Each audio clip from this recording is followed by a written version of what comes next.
Well, hello there, and thank you so much for coming to the workshop today. We are talking all things decoding the RFP, your guide to writing winning government proposals.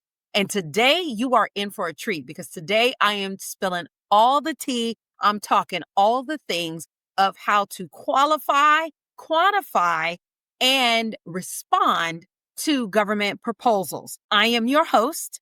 I am Tammy Mullen with Intuitive Group, and I am super stoked that you have actually taken time out of your schedule to join me in learning about all things government proposals. Now, in this workshop, this is not just an average everyday workshop where I'm giving you a whole bunch of backstory and we're not getting to the meat of it. No.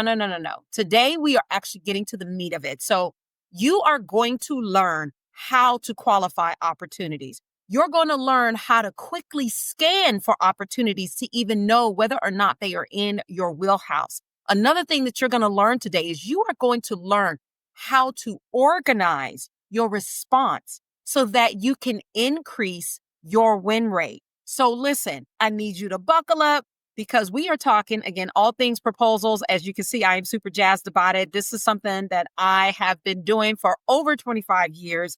And so I am giving you all the goodies on it, right? Like I'm giving you some of the trade secrets that I use, my team uses to make sure that the proposals that we submit, they win for sure. But first, let me make sure that you are in the right place. I want to know, are you completely new to government contracting? I also would like to know, are you an entrepreneur that is looking to write better winning proposals?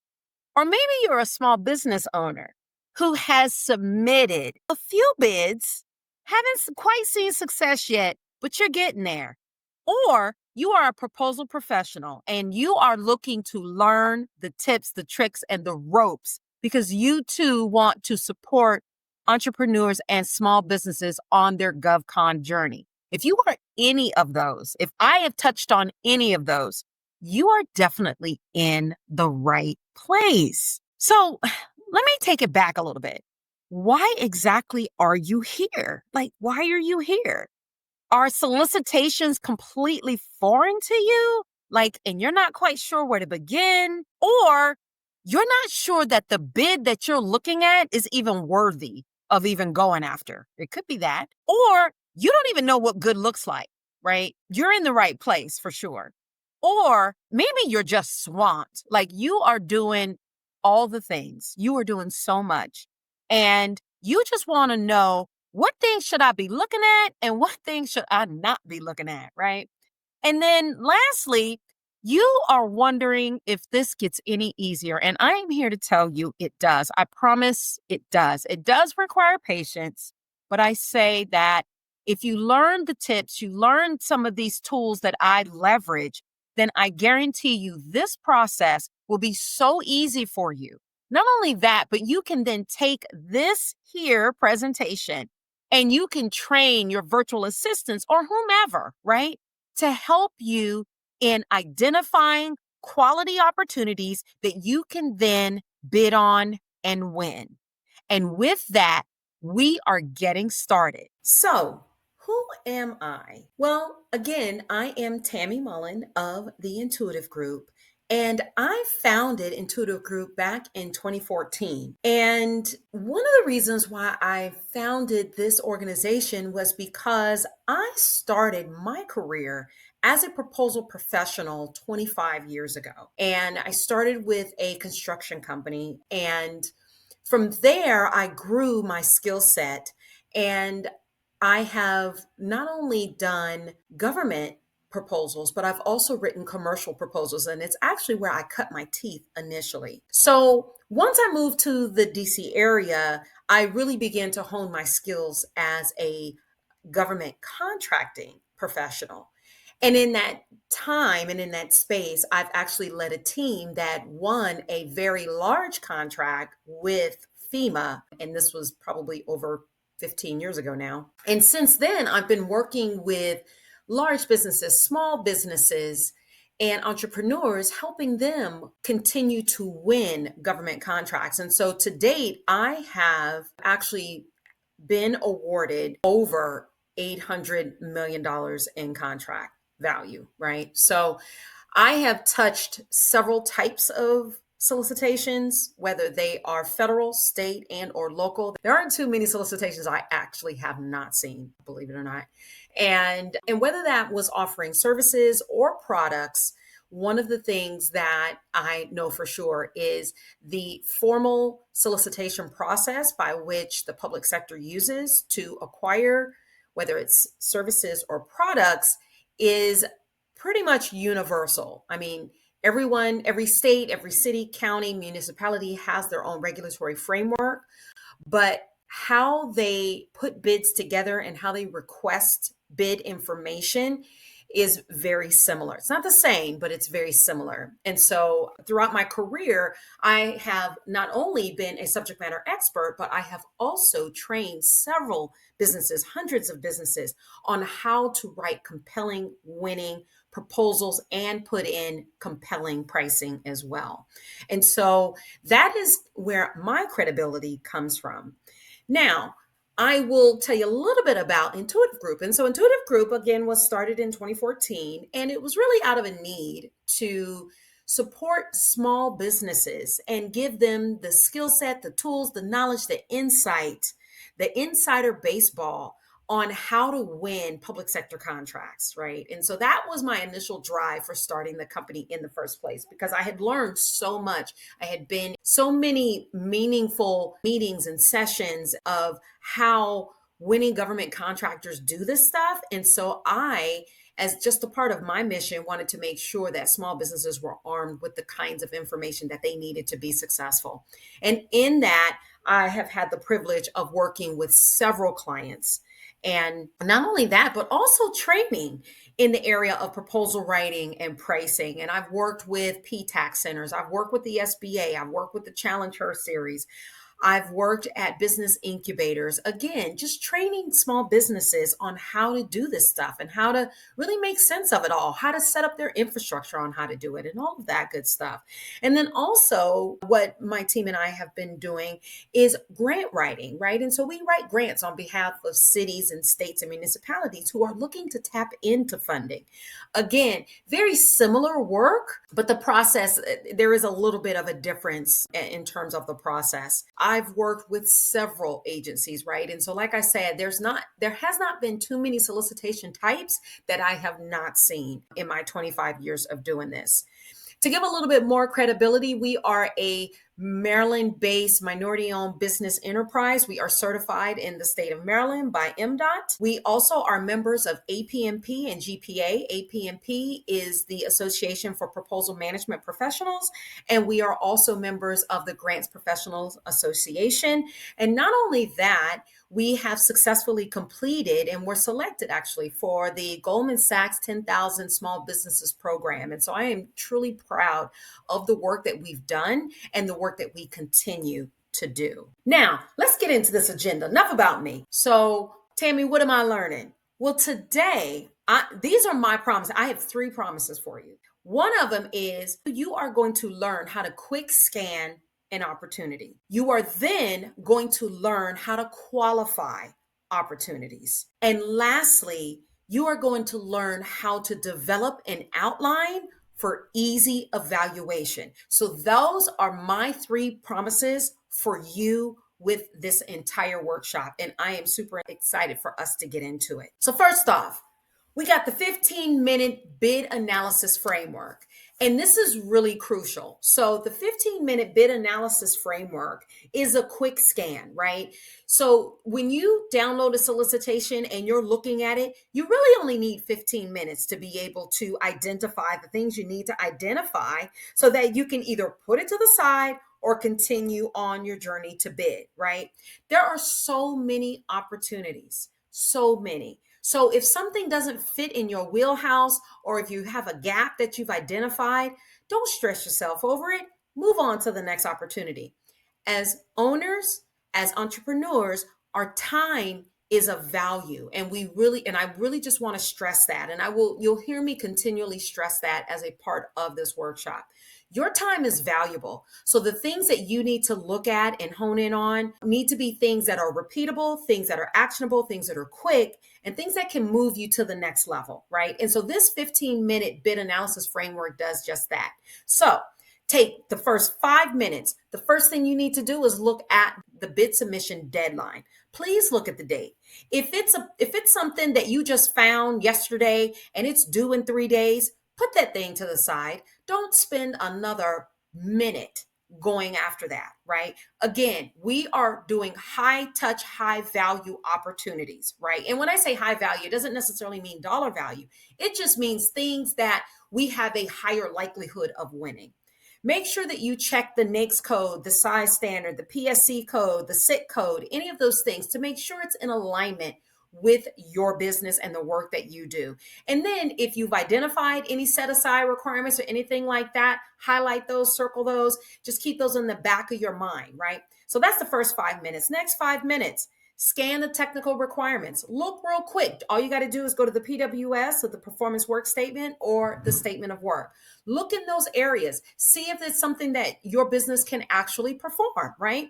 And then you may also want to quickly look at any past performance requirements, right? Because if you don't have past performance in that area, that is something you may need to gather maybe from a teaming partner. The next thing is to look at the pricing structure. Well, how are they asking for the pricing? Is it going to be fixed price, time and materials, cost reimbursement? Those are things that you need to know before you hit the yes button. And then the last 5 minutes is evaluate the resource requirements, right? So understand the gravity and the weight in terms of the types of resources you're going to need to successfully complete this. Because at the end of the day, what good is it to win an opportunity and then you can't deliver on it, right? And so we want to make sure that we've done that real gut check. And so that's what this is.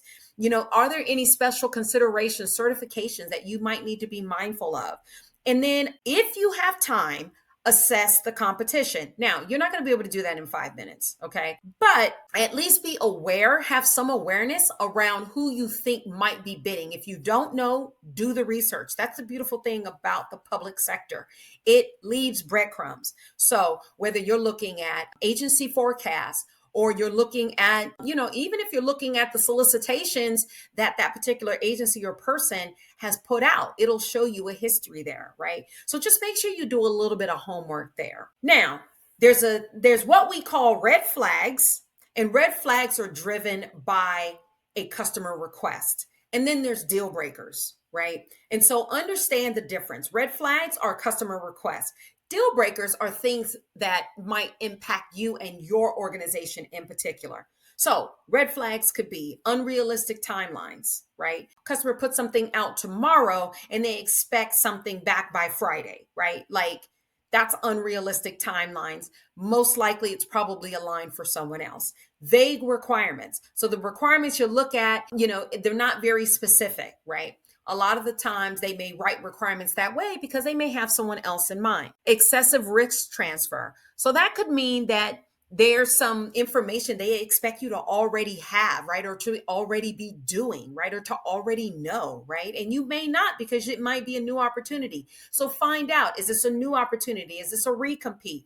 Those are pieces that you definitely need to have as you are evaluating a particular bid. Unclear evaluation criteria. Again, if the evaluation criteria says something like, we'll consider all bidders, right? That doesn't tell you much. Now, it doesn't necessarily mean that you have to throw something out. What it could mean is that you just need to ask some follow-up questions during the Q&A period. Complex reporting.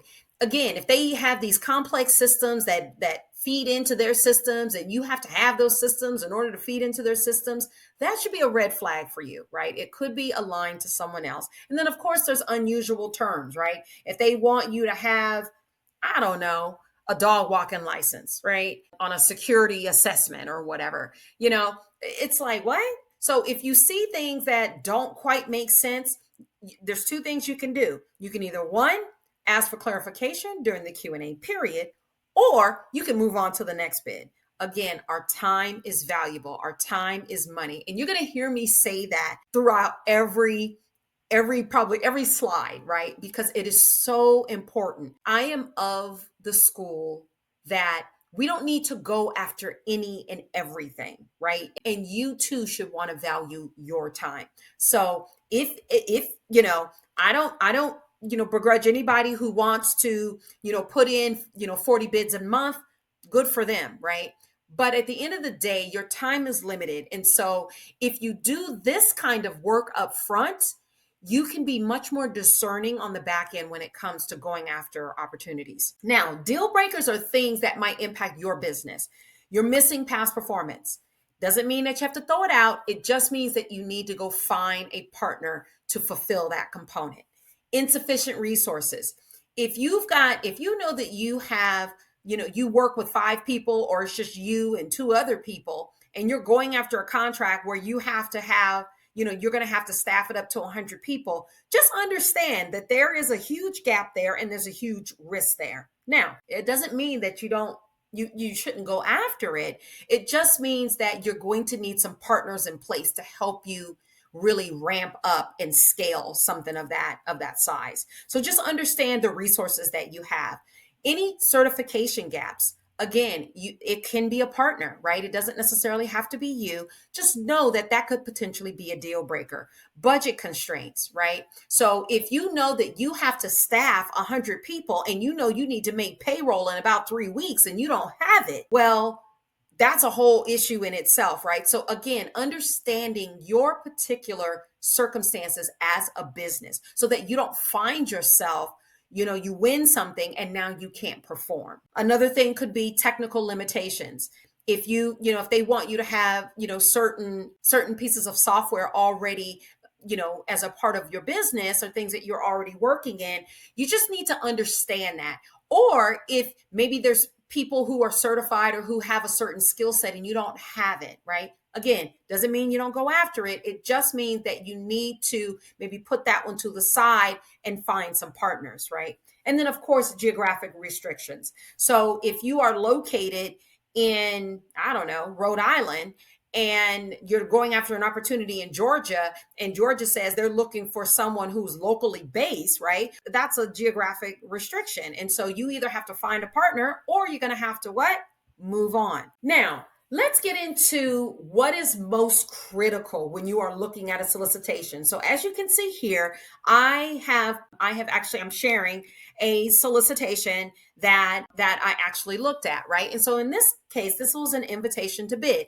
One of the first things that we look at as professionals is, when is this thing due? That is the first thing that we always look at, right? We need to know how much time we need to manage a particular opportunity. And this is a great way to do that. So understand what the submission date is, and then what are the requirements, right? Are there any special considerations that you need to know about, right? Before you even get all into the weeds of the thing. Then also, how do you need to submit it, right? That's another thing you'll need to know. Is it going to be hard copy? Is it soft copy? If it's hard copy, are there some special considerations? Do they not accept FedEx? Do they only want courier? Whatever. You need to know that, because those are things that need to be built into your response time, right? And so you don't want to find these things out at the end once you've pulled it all together, and then you realize that, oh shoot, it's a hard copy, right? So these are tricks of the trade of most of us who are experts in this. These are things that we know can potentially impact us in our submittal. The next thing you'll be looking at are, what are the agency's goals and objectives? What is driving them for releasing the solicitation, right? You want to know that, right? It gives you a little bit of insight about why they're buying what they're buying. And then also, what are they buying, right? So those are the requirements. That's the statement of work, or the performance work statement. And so understand what the customer is buying, and begin to think about how you can offer a solution to what they're asking for. And then lastly, the evaluation criteria, right? You want to know how you're going to be selected. And that is really important. I would also say that is what's equally important is the instructions on how to put the proposal together. And most solicitations do give you some proposal instruction guidance. Now, if they don't give you any guidance, you don't see any proposal instructions, there's two things that you can do. This is a pro tip. Two things you can do. Number one, you can ask in the Q&A session, are they going to release any proposal instructions in terms of what they want to see, right? You want to know that. So definitely ask that question if they don't have anything or they haven't posted anything. And then the second thing you can do is you can align your response to the evaluation criteria. That's another thing. So if they didn't give you an answer in the Q&A, you can always look at the evaluation criteria and then structure your proposal to respond as though it was being, as mirroring the evaluation criteria. Okay, so we are getting into the meat and potatoes of this. We are dissecting the bid. So when we think about the most critical sections that we need to look at first when we look at any solicitation, number one, we need to be looking at the statement of work or the performance work statement. We need to understand exactly what the customer is purchasing, right? And that gives us some ideas on the technical specifications. If you're dealing with a lot of products and things like that, then that's an area where you're definitely going to want to know all of the details. And even when you're doing services or labor contracts, right, you need to understand all the different expectations and tasks and activities that will be involved of exactly what that agency is purchasing. Next, we need to look at the proposal instructions. This is very critical. It is important, right? We need to make sure that when we are looking at these instructions, right, that we are following them to the letter, right? We have to follow them to the letter. And there's really two good reasons why you should be. Number one, if the buying customer has asked you to put, 12-point font, Times New Roman with 1-inch margins, and your cover letter needs to be on page 3, then that's exactly what you should do, right? Don't have your own format. If the agency has specified their format, make it easy for them, make it easy for evaluators, right? And so lay out your proposal exactly the way that they would expect it to be laid out. Number two, the reason that they want you to lay it out in a certain format or way is so that it makes it easier for them to, number three, evaluate, right? And so if I have to evaluate 10 proposals and I've got 2 in there that don't follow the instructions, they're going in the trash. I mean, it's just that simple, right? I tell clients all the time, the proposal evaluation process is a screen out process. It is not a screen in, right? So what does that mean? That means that if I'm a decision maker and I've got 20 proposals to get through, the first thing that I'm going to do is I'm going to say, okay, who amongst this 20 has followed the instructions? If you don't have the right font, you don't have page numbers, and I ask you to have them, you have your sections all out of sequence, out of the way that I've asked for them. You don't have documents signed. You don't have a cover page or a cover letter or an executive summary, and I've asked you to provide that. If the first pass, is this vendor compliant with what I asked in alignment with the instructions? And if the answer is no, I'm throwing you in the trash. Okay. So I just want people to understand that this is a screened out process and this is a competition. You don't get a second chance. You don't get another bite at the apple, right? And so I always say, put your best foot forward the first time. Now, it's easy for us to make mistakes. It's easy for us to leave things out on accident and things like that, and things happen, but you may still get thrown out, right? And so we want to lessen our chances of getting thrown out. So one of the things we want to do is we want to make sure we're following the instructions and we're aligning to the evaluation criteria, right? Because those are the things that will really get you in the trash can really fast if you are not following what they've asked for. The evaluation criteria also sets a standard by which you will be evaluated, right? So that's why it's important, because you need to know what exactly the customer is evaluating you on, right? And so you want to know that. And whatever those pieces are, make sure that those, whatever it is, if they've asked you, if they've said as a part of the evaluation criteria that they're looking for past performance at a minimum of 5 years of experience, then you need to make sure in your proposal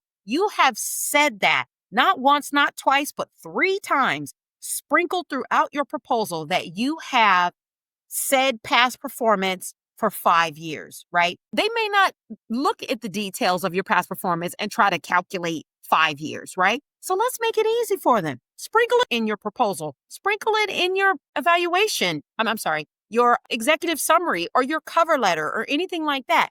So take those evaluation pieces, right, and sprinkle them throughout your proposal, answering the mail, right? That is a pro tip. And then lastly, make sure that you understand any special requirements, minimum requirements, things like that. Make sure that you are meeting the minimum, right? If they ask for a economic disabled woman-owned small business, then that's what needs to be priming that opportunity. If they're asking for a service disabled vet, that's what needs to be priming that opportunity.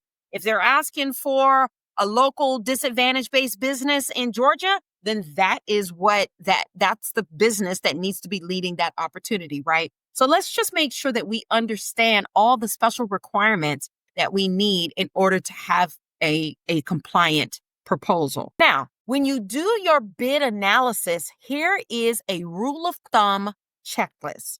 Number 1, verify eligibility, your minimum requirements, which I've already talked about, right? Review the submission timeline, right? Again, you can use this checklist for every single solicitation. And if you use this and then you put some rigor around this, I guarantee you, your bidding will get much easier. So we've got analyze the technical requirements. Take a look at them. See if it's something that you can do. Check the past performance requirements, right? Evaluate the resource needs. Understand how many resources you're going to need for this particular bid. Look at the evaluation criteria, right, which we've already covered.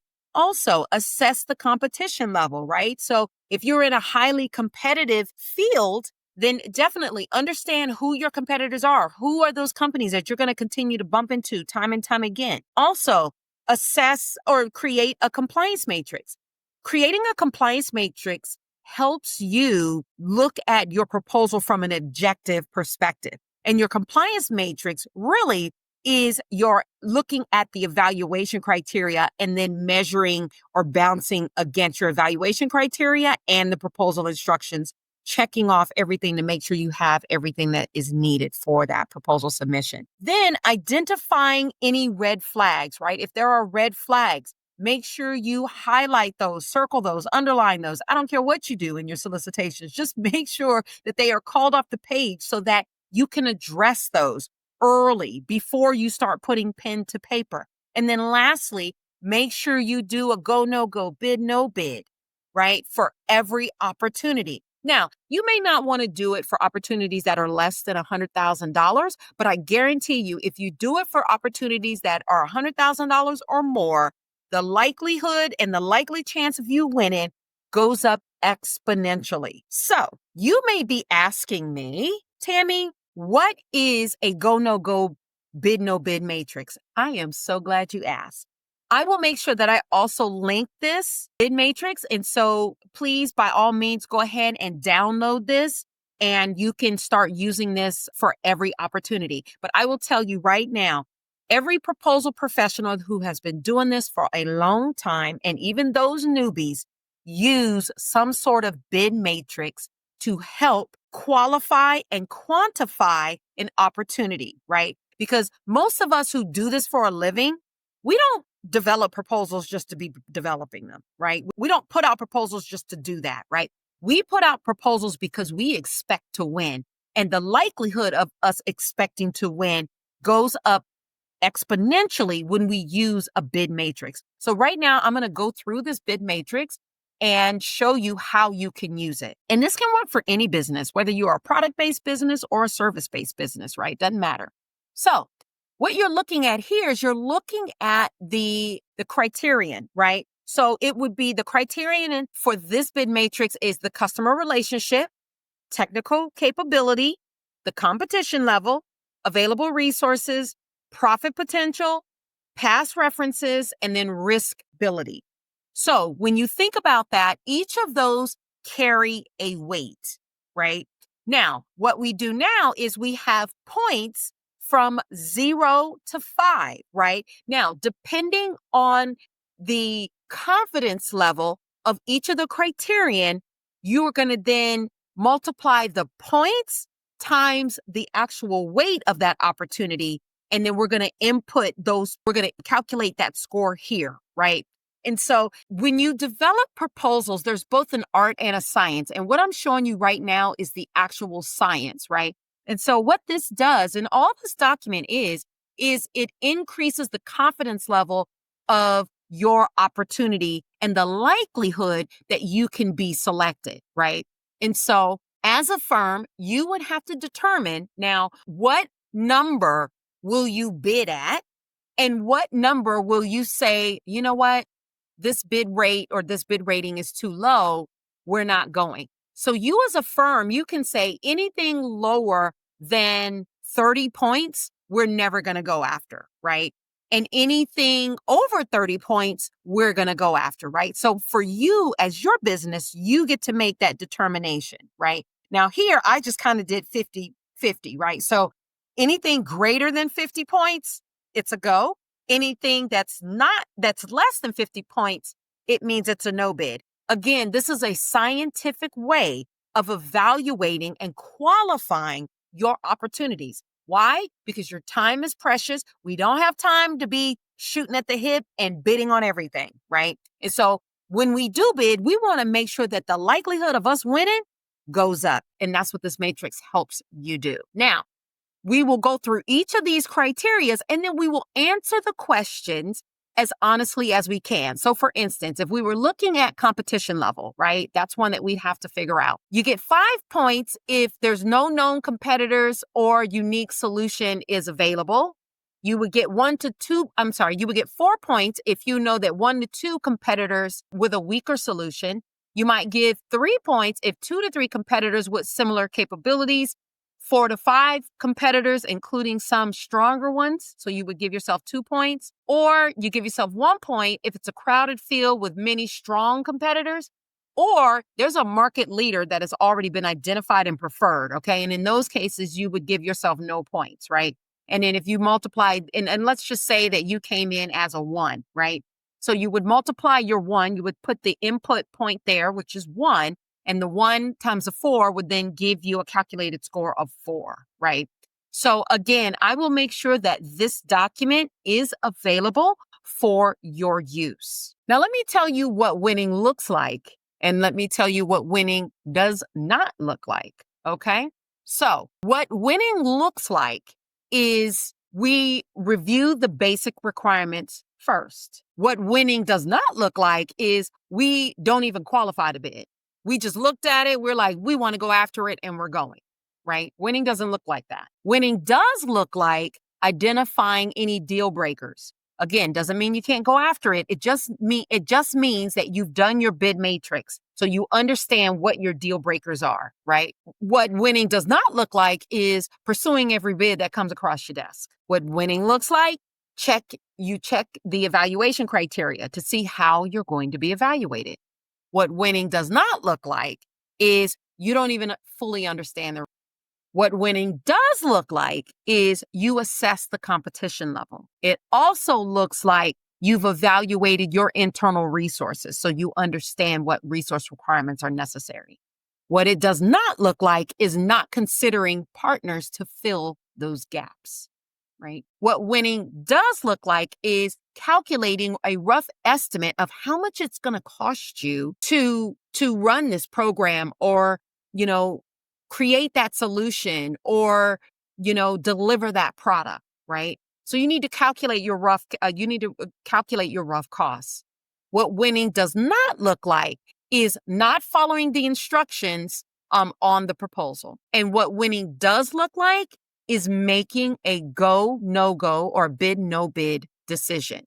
I tell you, when I started as a proposal professional, I think one of the things that would really bother me is sometimes we would go after things that just because somebody had, found it somewhere, a salesperson may have found it and they just thought that we should have bid on it, right? And again, the challenge with doing that is you don't have any intel or any insight. Now, I'm not saying that you don't bid it, but I am saying that the likelihood of you winning it is tremendously.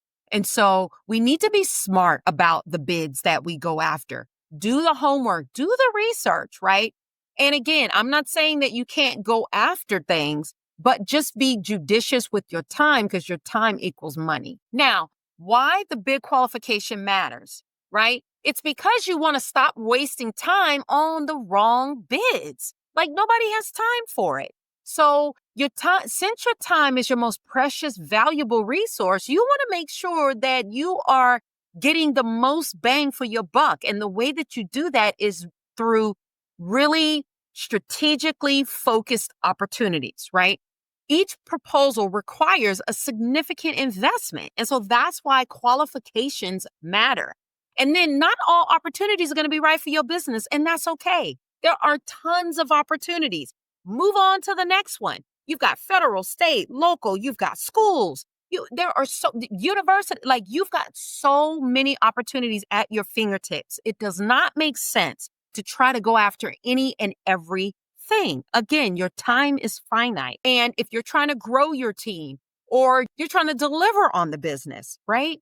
You're not going to have time to go after every single thing. And so my philosophy is why not just be smart about it, right? Also, when you focus on winnable contracts, right? Those are high value opportunities and not necessarily from the perspective of dollar value, but payoff, right? So why not spend your time on those opportunities that have a higher payoff that increase your likelihood for winning, right?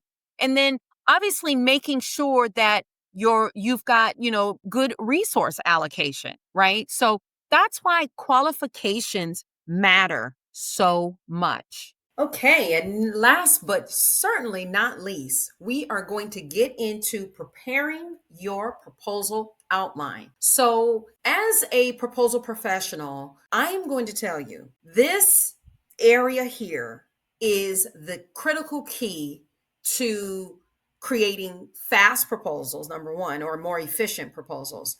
Number two, getting higher scores for your proposal, right? Which obviously increases the likelihood of getting an award. And then also, it's the foundation. Like it is the total foundation. And I don't care if it's federal, state, local, any of those public sector entities and even commercial to some degree. I don't care what any of the actual solicitations say. The spirit of how the proposal is prepared and the information that needs to be conveyed is the same. It is the same. So some may have a more skinny down version than others. Some may have more information required than others. But when you look at the core essence of it, they're all pretty much asking for the same types of information, right? And so that's why you should make sure that you are building some sort of proposal infrastructure, right? That could help you, in completing your proposal outline and filling it with the content that's necessary to quickly get that thing out the door. We are all about efficiency around here, folks, and this is the way to do that. So, proposal outlines, at a minimum, your proposal outline, and you can create a template, right? Create a template with your logo at the top and a footer at the bottom and all that good stuff, and then have these as your major sections. Again, some solicitations may ask for all of these. Some solicitations may ask for all of these plus some. And other solicitations may only ask for maybe a few of these. In any case, create a template or a proposal outline that aligns to this. That way you have a baseline by which to start, right? So, first thing, cover page. You need some sort of cover page, right? It's got your information on the cover. It's got your customer's information on the cover. It's got the name of the opportunity, the RFP solicitation number, all the good details, right? It could have your cage code and your UEI and all of those good things, or it can have your certifications on the cover. It can do all of those things, right? So having a nice cover page, right? That makes it quick and easy for the agency to be able to get to you, call you, email you quickly, right? Without having to search all through your proposal. Secondly, a cover letter, right? You should always open up a cover letter, right? And thanking them for the opportunity. So make sure that you have a cover letter. Sometimes you can combine both your cover letter and your executive summary in one, but your cover letter can also be used to describe some of your discriminators, which makes you special as a business. Or it can also introduce a team. So if you're introducing teaming partners and things of that nature, you can certainly put that in the cover letter. But it's a way of acknowledging the opportunity and the fact that you are, pleased to respond to said opportunity. Then we get into the understanding of the requirements. And understanding the requirements is you're just laying the base foundation, right? And so that's typically, you've read the performance work statement, you've read the statement of work, and now you have a good understanding of what the customer is looking for. You may even find some additional intel in forecasts or articles or anything that's been written about said opportunity, right? One way to kind of lay the groundwork and the foundation of what you're proposing on is to let them know what your understanding of this requirement is, right? Then the next thing is your technical approach. Your technical approach is critical, right? And so the technical approach should outline and should mimic. When I say mimic, I do mean just if you have 8 tasks in your PWS or your SOW, make sure that you have 8 tasks that you're going to address in your technical approach. Now, I will also say with a technical approach, please be careful. This is a pro tip. Please be careful. When you are responding on your technical approach, please do not mimic what is already in front of you, right? Don't just say, we will A, B, C, D, E, F, G, right? That is not what government is looking for. And a lot of times, if you mirror and mimic what they've already asked you for, they will throw you out, right? So one of the good rule of thumbs, pro tip, one of the good rule of thumbs for responding on your technical approach is 3 things you need to address. 1, what are you going to do? Right? So yeah, you can acknowledge that you're going to do A, B, C, D, E, F, G, right? Then you need to talk about how you're going to do it, right? So you've said what you're going to do. Now you need to talk about how you're going to do it, right? So you have to do that part. And then the third thing is demonstrating in some capacity through proof point or otherwise that you've done it before or that you're familiar with doing it, right? So there has to be some level of familiarity. And so those are the proposals that score high. Now, you can meet the bare minimum requirements. Not saying you can't, you certainly can't. But I guarantee you, if there is a bidder that comes in and gives them not only what, but tells them how, and then also gives them a proof point or two on the proof that they've done it, trust me, they're going to score higher on their technical than you ever will, right? And so we always need to be remembering that this is a competition. We want to put our best foot forward, right? You only get one bite at this apple. And so again, putting your best foot forward. Your staffing plan should have all of your staff, whether that's going to be you as the principal, you've got project managers, you've got subject matter experts. So there's where you're going to talk about all of the people who are going to be involved with the project. Who is the main point of contact, right? All of that should be talked about in your staffing plan. It should also have some sort of, if you want to put a matrix in or anything like that, definitely add that in. And then you can also add in your org chart, right? So that they understand how the communication is going to flow between them and you and all of your staff, right? And so that's a good place to put all of that information. Of course, the past performance, right? When you write your past performance, make sure that you're being as descriptive as possible and make sure it's result-based, right? Yes, you can describe exactly what you are doing for a customer or clients, right? But go one step further, pro tip, go one step further and cite some results. What have been some of the results that you have had as a result of delivering on said project? That is going to put you, again, you want to score higher than somebody else who's just coming in and kind of throwing some answers together. right? We are all about high scores here. High scores. We are not throwing in proposals just for the sake of throwing them in because somebody told you all you need to do is go ahead and bid. Yeah, you can go ahead and bid, but I guarantee you the people that are listening to my voice and who understand that I understand this stuff and have been doing this stuff in my sleep, then those are the people who are going to score higher on their proposals. Now, resumes. Resumes, I want to get a little bit into resumes. So there is your professional resume, and then there's your proposal resume. There are two different types of resume. So your professional resume is the resume that all of us have, that we leverage, that we send out when we're looking for a job or whatever the case is, right? That you've had designed, professionally designed, and all that good stuff. That is your professional resume. That is not a proposal resume. A proposal resume is very different. A proposal resume is not going to have, it's not going to have an address on it. A proposal resume is not going to have telephone number, contact information, or any of that kind of stuff of your staff, right? Should not have any of that information. A proposal resume is only going to, that summary is going to align to the requirements specifically, right? In terms of that person's experience or the function that they are operating in when we propose them. That proposal resume is also only going to have those responsibilities, jobs, and descriptions that align with the requirements, right? So if somebody was a store manager in their heyday, right, we're not including that on your proposal resume, right? Because that's not relevant. If we're talking about, if we're putting in for, I don't know, grants management, well, the fact that somebody worked as a retail manager 10 years ago is not relevant, right? Now, you could try to make it relevant, but it's really not relevant. So we just need to make sure that a proposal resume is not a professional resume. Again, another pro tip. And then lastly is your price.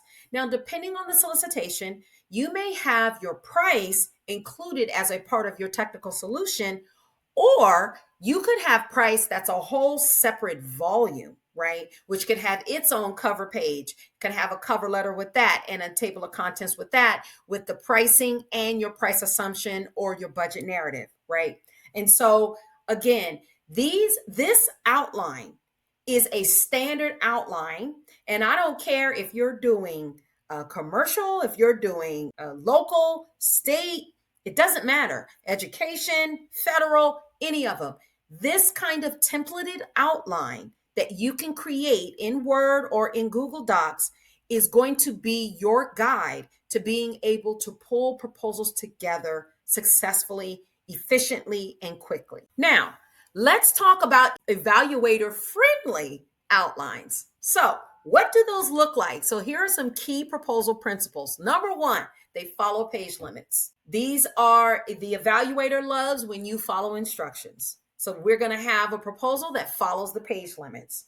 We're going to have a proposal that has clear headings, right? So whether that's your logo or something in the header or the solicitation number or the customer name or the opportunity name or whatever, use clear headings, right, in the header section of your document. Also, use clear headings to delineate all of the sections that you're writing to or that you're responding to, right? So make sure that all of your headings correspond. And if you've got questions around, well, where can I get these headings? Proposal instructions, right? Your proposal instructions will tell you all of the different headings, titles, and subtitles you will need for your proposal. If you don't have proposal instructions, there's two things you can do. Number one, go back to the Q&A, ask the question, ask the agency if they're going to give guidelines on the proposal instructions. Also, you can, if that is not available to you, or maybe you've already missed the Q&A period, look at the evaluation criteria and align your proposal to the evaluation criteria. Again, we are trying to make it easy for the evaluators. The harder you make it, the more likelihood you're going to be tossed in the trash. Now, mirror the RFP structure, and that's essentially what I was talking about, right? Which is, if they've got Section 1, Section 2, Section 3, Section 4, your documents to say Section 1, executive summary, Section 2, understanding of requirements, Section 3, technical response, or whatever the case is, right? And so if they have that as a part of their instructions, their proposal instructions, you should have the same thing.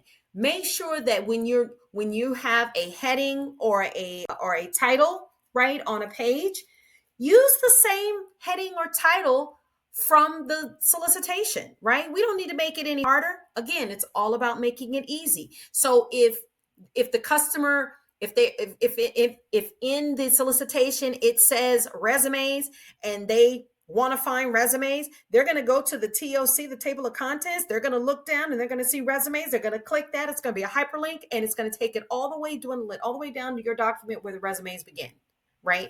Again, we want to make it as easy as possible. And then maintain consistency, right? So make sure that that you are maintaining consistency throughout the document. If you're using abbreviations and all those kinds of things, make sure that you've got consistency. And then lastly, include cross references. Now, don't get over happy with this one, because sometimes evaluators don't like that. So don't sprinkle it in a few times, but don't have every section referencing something else, right? Because that begins to be annoying and it's very difficult for an evaluator to evaluate, right?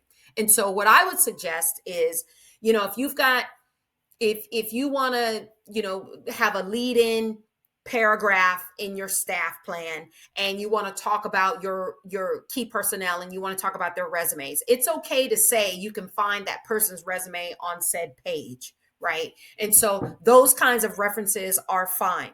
Also, if you have graphics, pictures, tables, charts, any of that kind of stuff, make sure you have the name of what it is. So identify what it is, and then just a little brief description. And you can do all of that in a smaller font in a text box. Pro tip, right? Explain what it is. What are they looking at, right? So make sure that you're very clear in your proposal. And then let's think about some of the best practices, right? And so when you're talking about creating an evaluator friendly outline, let's make sure that our RFP language is used strategically, right? And so again, making it very plain and simple for the evaluator, right? Let's not make it too complicated. Let's not have a lot of complicated charts and graphics and things of that nature, just because you want it to look a little bit more fancy, right? Make sure that, simplicity is kind. I promise you, it really is. Your responses, make sure that when you are responding, that you are also taking into consideration the evaluation criteria, right? Again, that needs to be sprinkled back through your document. Add section summaries or proof points. So this is a pro tip. So when we develop responses for, like, let's just say a section in our technical approach, we may write something that's maybe a page and a half, right? And then what we will do is we will create a little summary. So we'll summarize what we just said and we round it out with a proof point or two, right? The reason we do that is because we want our stuff to stand off the page, number one. And number two, we want to show you that we are going above and beyond what is required. And if you choose not to read that whole page and a half, you've got a little summary there and a qualifiable or a quantifiable metric, right? Again, that's a pro tip. Secondly, use visual breaks, charts, and graphics. Some of us are visual learners. I know that I am a visual learner. And so if you are a visual learner, make sure to break up some of that text, right? And so if you've got 3 pages of text, try to figure out one of those paragraphs. Try to see if you can create a checklist or a matrix or a table or anything like that, that again breaks it up visually for your reader, right? Because some of us, again, are very visual. And if we can make it a little easier for them to understand, or we can describe something in a graph, why not, right? Like, you don't necessarily have to have text every single time. So that shouldn't be the default, right? It's all about communication, visual communication as well. And then lastly, make sure that you include navigation aids. Navigation aids are things like like footers, page numbers. They can also be a table of contents that's hyperlinked, right? So that if I'm looking for the technical approach and I'm looking for task 7, I can look on the table of contents, go under technical approach, look at task 7, click on that hyperlink, boom, and it'll take me right to the section of where I need to be. Again, we are trying to make things easy, nice, and simple. Now, I know this is the moment that you've been waiting for. This next piece, that I would like to share with you is, what does good look like? What does winning look like? And so what I have here is I am sharing with you one of our proposals where we've actually won an opportunity, right? And so what I'll do is I'll go through kind of these three components that we use. So it's not that I'm just teaching this information, right? And not putting it to application. As you can see, I'm putting it to application, right? And so I'll go through it with you. So first, we develop a cover page. Everybody, cover pages are unique to the organization. Whatever makes you feel comfortable, is what you could do, but I'm showing you what we do, right? So we'll have the customer's logo. We also put a picture of that customer's location, right? And so in this particular case, this is Santa Barbara. And this particular opportunity was for consulting services for grant writing, technical assistance, and then other special projects, right? And so we have the name of the opportunity, we have the submission date of the opportunity, and then as you notice, like our logo is smaller than our customer's logo, right? Because the message we're trying to convey to them is that they are much more important than we are, right? And so that's a way of communicating visually, right? So we've got our logo, we've got our contact information, and we've also have the customer's contact information. And all of that can be put on the cover page.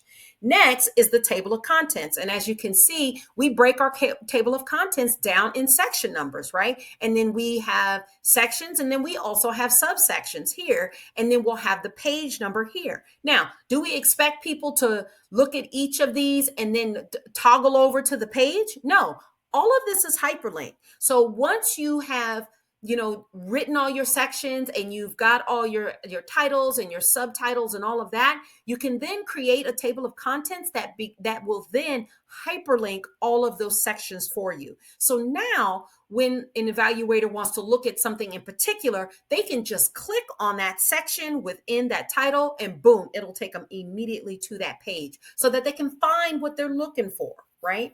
And so as you can see here in our proposal response, we have titled it with the section number and then whatever that section label happens to be. And in this case, I think the opportunity said, similar services and references, right? And so we literally just lifted that from the solicitation, right? There's no need to get fancy.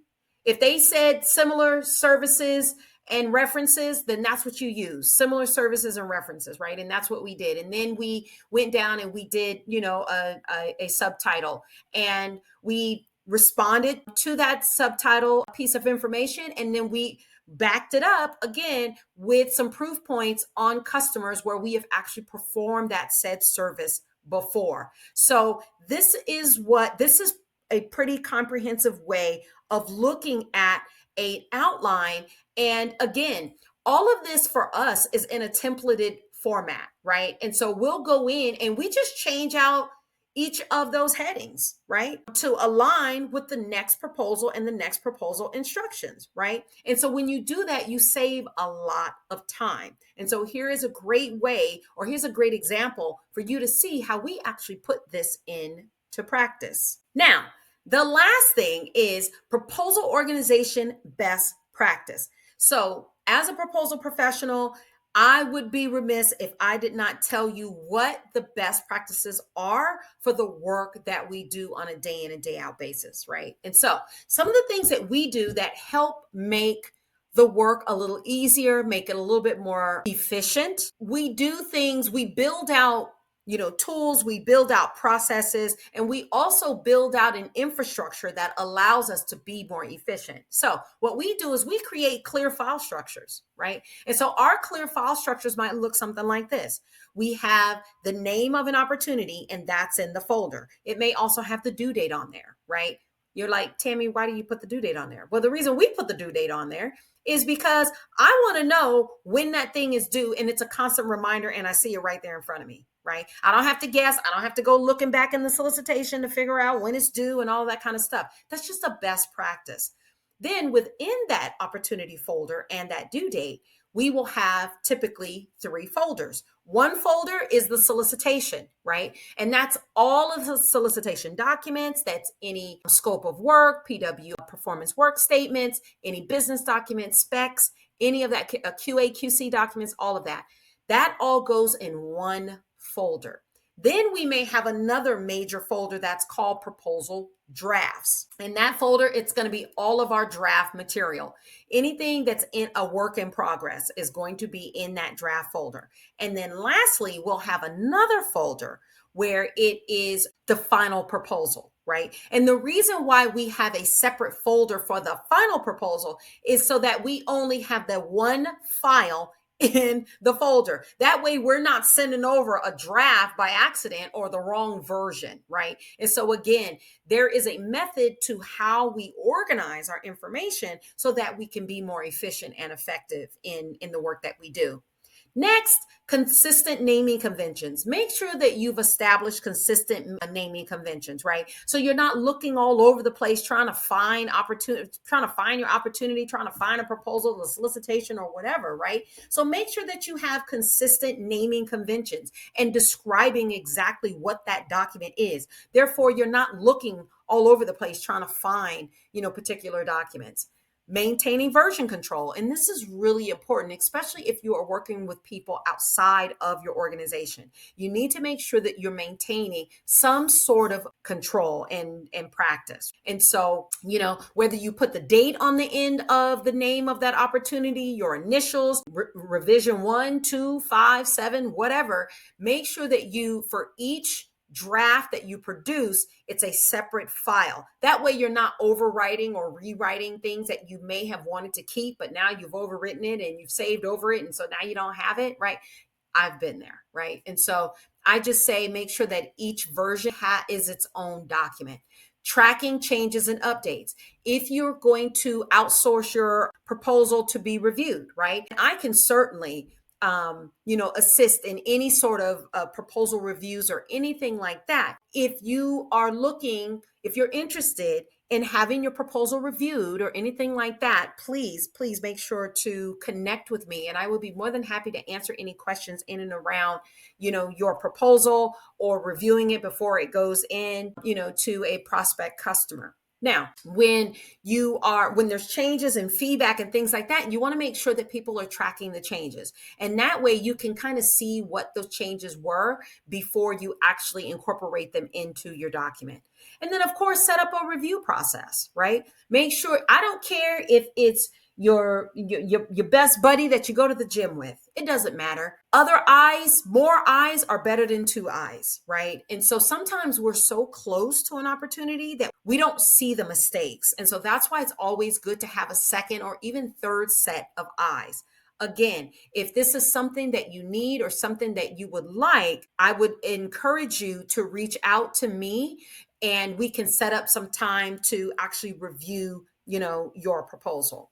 And then lastly, a decision document, right? And so the decision document, whether you won the opportunity or lost the opportunity, make sure that you circle back and just have a document that outlines what the decision was, who was the competitor, what was the winning bid price, because all of those elements are going to be really, really helpful as you continue to develop proposals. Not only that, if you've won already, document that. What are the good pieces of feedback that you received, right? So you can do that again and you can do it at scale with other customers, right? And so these are some of the best practices that proposal professionals leverage to make sure that we have compliant proposals, that our proposals are really compelling and that these proposals are winnable proposals, right? So that is kind of what best practice and what good actually looks like. Now, how can you stay connected with us? Well, one way that you can stay connected with us is through the Vault, right? And I'm sure that you have not heard about that, but we literally just launched the Vault February 3rd. And the Vault is actually an online community. It's a hub full of GovCon resources for federal, state, and local, right? And so we would love for you to try out the Vault. We've got all kinds of templates. We've got, whether it's proposal templates, pricing templates, we've got NDA templates, we've got subcontracting templates. We've got all kinds of things in there. We have training in there. We have discussion boards in there. We have challenges in there, right? So if you're still new to this and you're like, wait a minute, Tammy, I haven't even gotten to preparing a proposal yet. I'm still trying to figure out whether or not an opportunity is worth my time, right? And so we have challenges in there that help you build your pipeline, right? I also have office hours in there as well. And I also do lives, as well as we have some free trainings that are coming up, right? And so the Vault, again, is an online community. We are still new and we are still growing. And if you take advantage of this today, then we will allow you to come into the Vault for absolutely free, right? You can come in, you could kick the tires, you could test it, and you can see for yourself. Again, it's very new, but I think that the things and the items that we have in there are so robust, and they're all, the beautiful thing is everything is in one spot, right? Like, you're not wondering, okay, well, where is this and where is that? Like, everything that is accessible to you is all in, one place, right? And so that is, one of the reasons why I think that I decided to create this online this online hub is because I realized that a lot of a lot of people who teach in this work and who do this work, they may have resources and things that are located in multiple places. And so one of the things that I definitely wanted to do is I wanted to make sure that we were bringing everything inside under one umbrella. That also means taking a look at the discussions that we're having, making sure that those discussions and things are aligned to the things that we're doing. Also making sure that that people could access this information, right, in a quick and easy way, and also have access to me as well, right? And so I can certainly meet you over in the Vault, in the hub, and and be an accountability partner for those of you that need it. And so this is just an opportunity for you to connect with experts in the GovCon space, get all of the information and any questions that you might have answered, as well as get you well on your way to winning valuable bids. So I hope that you have found this information to be really helpful, and I look forward to continuing these kinds of workshops and sessions. And as I put together the next session, I just look forward to being able to connect with each and every one of you. And I thank you for your time. And again, if you have any questions, if you have questions about anything that you've learned here today, or if you would like a little bit more access to me, I encourage you to come into the Vault, because I'm in there all day, every day. And I am in there helping our members as we speak. And so I look forward to seeing you inside the Vault. And until then, have a wonderful day. Thank you.